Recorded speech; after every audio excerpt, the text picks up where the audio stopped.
Hi guys, welcome back to Spelling and Word Study. My name is Mrs. Rhoades and I'm here to get you started on Unit 13, Long A Vowel Teams. Please take a second to gather your materials. You will need your orange book, open to page 83. You will also need some colorful pens, markers, or crayons. Remember, whatever I mark on the board, you should be marking on your page. Please save room for a key as well. If you don't have space on this sheet of paper, a separate sheet is fine. Okay. So last week we started our focus on long vowels. We learned that one way to make a vowel say its name is to leave that vowel alone at the end of a syllable. That's called an open syllable. And we saw that with words like lady and baby and paper. So this week we're going to continue talking about long A words, but instead of having them say their name because they're at the end of a syllable, we are going to use what's called a vowel team. Now you learned about these in second grade, I'm sure. You learned that when you put two letters together like A, I, the first vowel is usually going to say its name. So that's how you get the A in words like rain or made. Another vowel team that you probably learned is A-Y in words like say and play.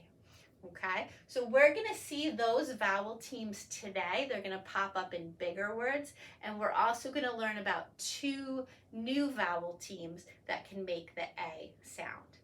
But let's start by reading our list. Please repeat after me.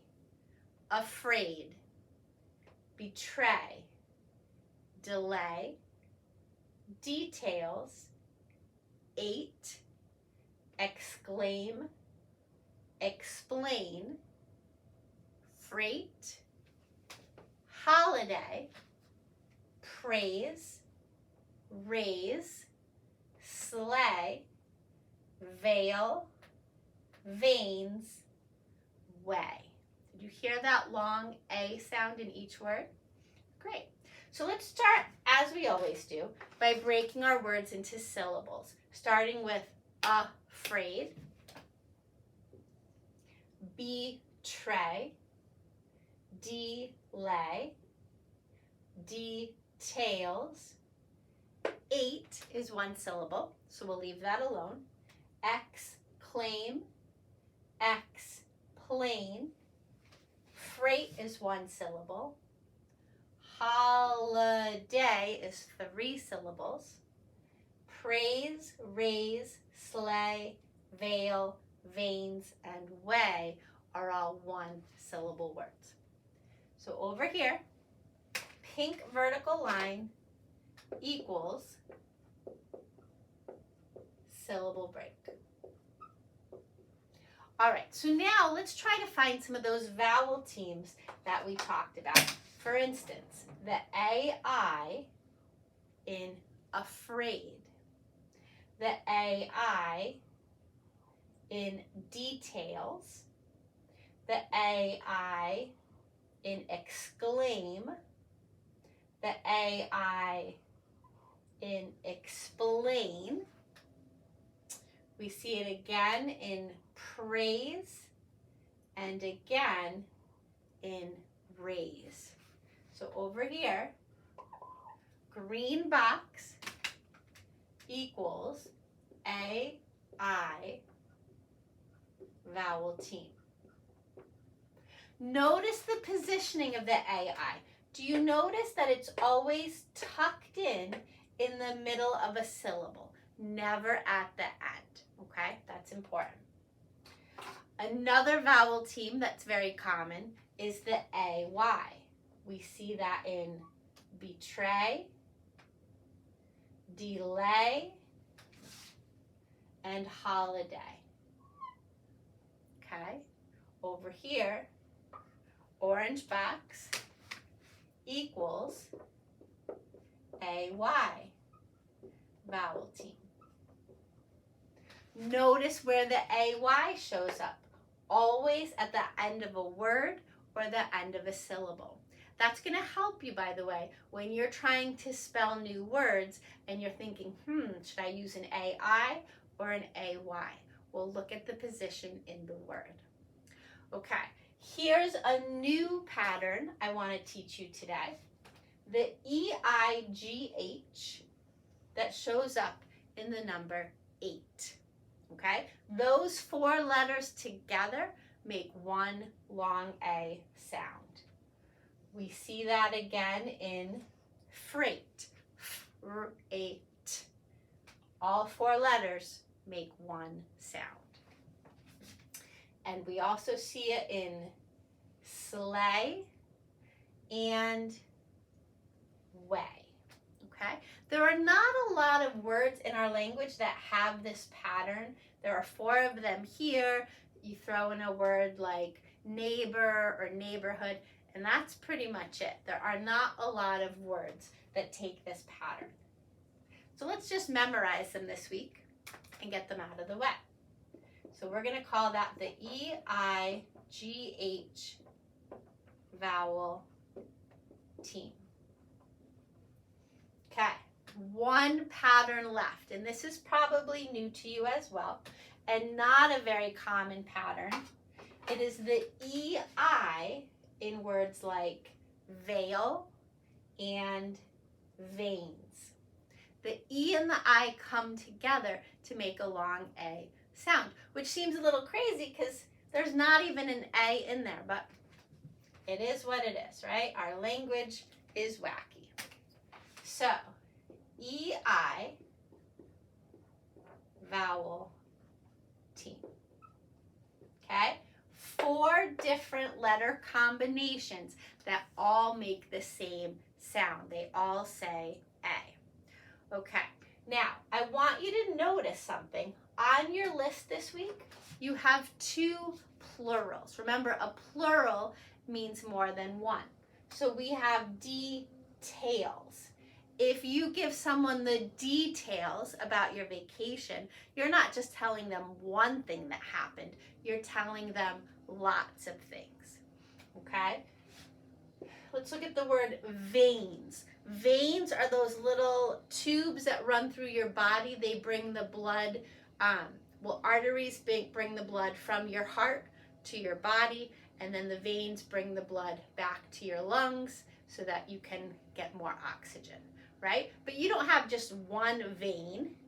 I right now can see lots of veins in my wrist. So the S at the end tells us that the word is a plural. Now, most words in our language, or a lot of words in our language that end with S, are plurals. So sometimes people might get confused, right? So somewhere down the road, somebody thought it was a good idea to take a word like praise and raise and put a silent E at the end. What is it doing there? We don't need that silent E to help the A say its name. It already has a vowel team, right? So if that E wasn't there, we could sound it out. Praise, praise. And this would say Rhoades, not Rhoades, sorry. So there's really no reason for the E to be there other than to show us that the word ends with an E, not an S, because people see the S, they might think it's a plural. So down here, we're just going to write silent E prevents or stops plural confusion. Okay? It's our language's way of saying, hey, I know this word ends with a S sound, an S sound, but it's not a plural. Kind of crazy, right? Okay. I do have a prefix that I want to talk about with you today, and it is the prefix X. X means out. Think about inhaling and exhaling, right? When you exhale, you let the air out. When something explodes, it shoots out. When you exit a building, you go out of the building. So when you exclaim something, you shout it out, okay? Exclaim means shout out. So if you jump into a lake and the water's icy cold, you might scream, ah, that's cold. You are exclaiming that. You are shouting out that it's cold. When you explain something, you're giving all the details. You're putting it all out there. You're making it plain to see, right? So when you explain, you put it all out. You give the details.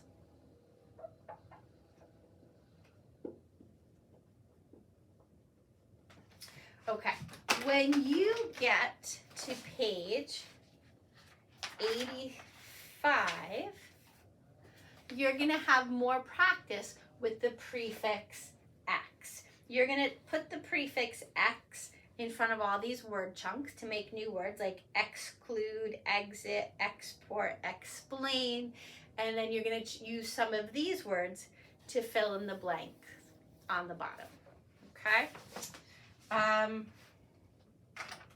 Let's go back to our key. Red box equals prefix. Okay?